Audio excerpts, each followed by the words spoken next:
തന്നെ അശ്വതി, ഈ ഗവർണറും തൊപ്പിയും എന്ന നാടകം, ആ നാടകത്തിനെതിരെ BJP പരാതിപ്പെട്ടത് അവരുടെ വിഡ്ഢിത്തമാണെന്ന് KJ മാക്സി MLA പറഞ്ഞിട്ടുണ്ട്. അദ്ദേഹത്തിൻ്റെ വാക്കുകൾ കേട്ടതിന് ശേഷം ഞാൻ അശ്വതിയിലേക്ക് തിരിച്ചെത്താം. KJ മാക്സിയുടെ വാക്കുകൾ.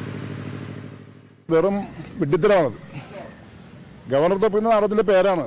ആ നാടകം എന്ന് പറയുന്നത് ഏതാണ്ട് ഒരു ജപ്പാൻ കഥ എന്നാണ് പറയുന്നത്. ഞാനൊരു ചോദിച്ചു, ഇവർ കളിക്കുന്ന സംഘടന ഞാൻ ചോദിച്ചപ്പോൾ അത് ജപ്പാൻ കഥയാണത്. ആ പേര് ഗവർണർ തൊപ്പി എന്നാണ്. പിന്നെ അത് പിന്നെ ഈ സമയത്തൊക്കെ ഒരു വിവാദങ്ങൾ ഉണ്ടാക്കേണ്ടതാണ് അവരത് മാറിയത്. അവർ സ്വയം മാറിയത് സംഘടന.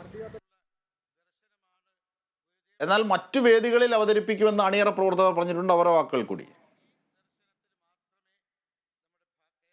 ഇനി ഞങ്ങൾ എന്തായാലും ഈ നാടകം ഈ പേരിൽ തന്നെ ഞങ്ങൾ കളിക്കും. അത് തീർച്ചയാണത്. കാരണം ഈ ഗവർണറും തൊപ്പിയും ഈ പറയുന്നത് പോലെ ആ നമ്മുടെ ജർമ്മൻ എഴുത്തുകാരൻ എഴുതിയിരിക്കുന്ന ആ സംഭവം അത് അതേപോലെ തന്നെയാണ് നമ്മളിവിടെ കൊണ്ടുവന്നിരിക്കുന്നത്. ശരിക്കും ഇതൊരു നമ്മുടെ ആവിഷ്കാര സ്വാതന്ത്ര്യത്തെ ഗണിക്കുന്ന ഒരു സംഭവമാണത്. അപ്പം അതുകൊണ്ടിട്ട് ഞങ്ങൾ എന്തായാലും ഈ നാടകം ഗവർണറും തൊപ്പിയും എന്ന് പറഞ്ഞിരിക്കുന്ന ഈ നാടകം ഞങ്ങൾ ഇവിടെ തന്നെ കളിക്കാൻ തയ്യാറാണ്, കളിച്ചിരിക്കും. തീർച്ചയായും അതിൻ്റെ കൂടി വിശദാംശങ്ങൾ AT അശ്വതി. അതായത് ഈ നാടകം ആവിഷ്കാര സ്വാതന്ത്ര്യത്തിൻ്റെ ഗവർണറെന്നും തൊപ്പിയെന്നും കണ്ടപ്പോൾ തന്നെ ഒരു വിഭാഗം അതിനെതിരെ പരാതിയായി പോകുന്നു, അതിനായി എതിർപ്പുണ്ടാകുന്നു, അത് മാറ്റിവെക്കുന്നു, മറ്റു വേദികളിൽ കളിക്കുമെന്നാണ് പറയുന്നത്. എന്തൊക്കെയാണ് അതിൻ്റെ വിവരങ്ങൾ? അജ്മിഷദ്, വർഷങ്ങൾക്ക് മുൻപ് ഈ നാടകം വേദികളിൽ കളിച്ചിട്ടുള്ളതാണ്. അന്ന് അതായത് ഇപ്പോൾ ഈ ഗവർണർ വിവാദം ഉണ്ടായിരിക്കുന്ന സന്ദർഭത്തിലൊന്നുമല്ല ഈ നാടകം പുറത്തേക്ക് വന്നിരിക്കുന്നത്, എഴുതപ്പെട്ടിട്ടുള്ളത്. ഇതൊരു ജർമ്മൻ നാടകത്തിന്റെ അഡാപ്റ്റേഷനാണ്. അത് വർഷങ്ങൾക്ക് മുൻപ് തന്നെ മലയാളത്തിൽ ഈ നാടകം ചെയ്തിട്ടുണ്ട്. അന്നൊന്നും വിവാദങ്ങളോ പ്രശ്നങ്ങളോ ഒന്നും ഉണ്ടായിരുന്നില്ല. അതേ നാടകം തന്നെയാണ് ഇവിടെ കളിക്കാനായിട്ട് ഇരുന്നത്.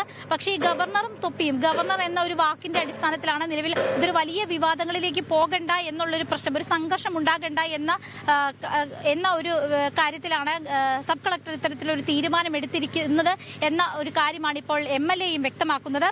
സുരേഷ് കുവപ്പാടം, അതുപോലെ തന്നെ ഫ്രാൻസിസ് ഈരവേലി എന്നിവരാണ് നമ്മളോട് അല്പം മുൻപ് പ്രതികരിച്ചത്. അവർ പറയുന്നതനുസരിച്ച് ഒരു ജർമ്മൻ നാടകം തന്നെയാണ്, അത് പരിഭാഷപ്പെടുത്തിയാണ് ഇവിടെ കളിക്കുന്നത്. പക്ഷേ മറ്റ് കാര്യങ്ങളുമായിട്ടൊന്നും തന്നെ ഇതിന് ബന്ധമില്ല. മാത്രമല്ല ഈ സ്ക്രിപ്റ്റ് കണ്ടതിന് ശേഷമാണ് ഇത്തരത്തിൽ സബ് കളക്ടറുടെ ഭാഗത്തു നിന്ന് ഒരു ഉത്തരവുണ്ടായിരിക്കുന്നത്. ആ സ്ക്രിപ്റ്റിൽ ഗവർണർ എന്ന ഭാഗങ്ങൾ അണ്ടർലൈൻ ചെയ്ത് സബ് കളക്ടർ ഇവർക്ക് തിരികെ നൽകി, ഒപ്പം തന്നെ ഇത്തരത്തിലൊരു ഉത്തരവ് ഇറക്കി എന്നാണ് ഇവർ ആരോപിക്കുന്നത്. എന്തായാലും ഇത് ഇവിടെ ഇന്നലെയായിരുന്നു ഈ നാടകം നടക്കേണ്ടിയിരുന്നത്, അതിവിടെ നടന്നില്ല.